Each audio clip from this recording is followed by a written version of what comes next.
The most recent clinical practice guidelines provide a comprehensive overview of resuscitation measures for adults and pediatric patients, including medical and trauma-related arrests, with user-friendly algorithms for ease of comparison and implementation. All CPG numbers and CPG layout have been changed and updated. The updated clinical practice guidelines include new and relevant information on crucial topics in emergency scenarios. The guidelines provide insight and guidance on mental status assessment, which is essential in determining the patient's level of consciousness and cognitive functioning.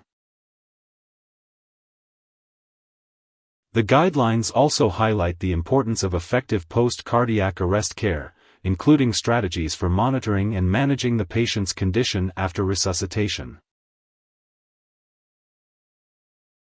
The guidelines provide recommendation on when and how to terminate resuscitation and declare death, as well as addressing special circumstances related to cardiac arrest.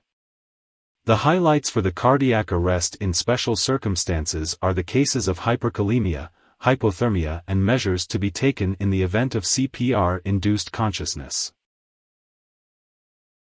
Cardiogenic shock. Although it has been covered in the previous versions of the CPG, there has been very limited information in general management. The new CPG provides a dedicated section that discusses cardiogenic shock. Management of acute bronchoconstriction guidelines has been removed but has expanded to case-specific guidelines. Asthma clinical guidelines for pediatric and adult was established together in the same section, while COPD management has a separate clinical guideline to be more case-specific under respiratory emergencies. Hyperventilation case definition and management guidelines has been added in respiratory emergencies. The non-traumatic abdominal emergencies clinical guideline was established not only to cater a common condition attended to by ambulance service but also to establish the guidance in differentiating non-critical versus time-critical cases.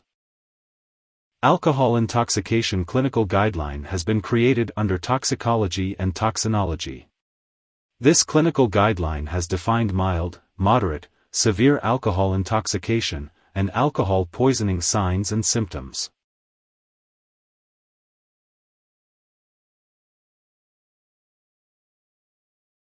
The incorporation of the response to multiple casualty incidents guidelines reinforces your knowledge and approach by providing a quick reference for multiple casualty incident management.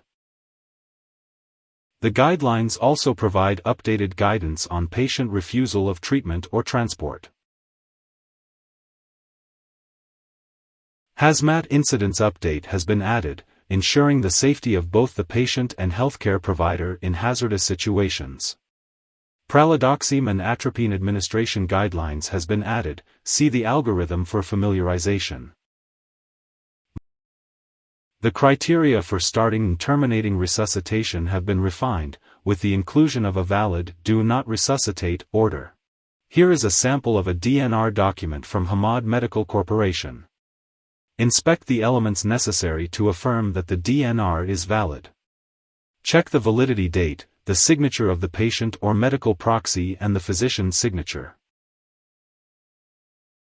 A broad pulseless electrical activity, PEA, or agonal rhythm, with a heart rate less than 40 for 20 minutes or more has been added as a criterion for the termination of resuscitation. The assessment for stroke has been updated from FAST to BFAST, and the direct transfer criteria for heart hospital have been updated to reflect STEMI cases only.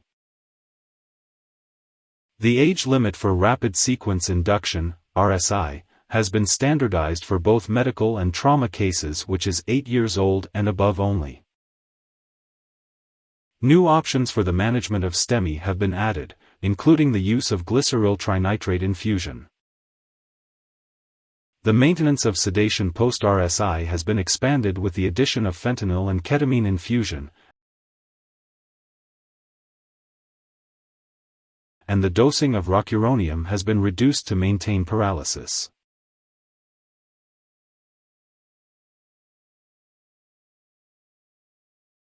For more complete and in-depth information, you may download a copy of the latest clinical practice guidelines in the succeeding page as your clinical reference.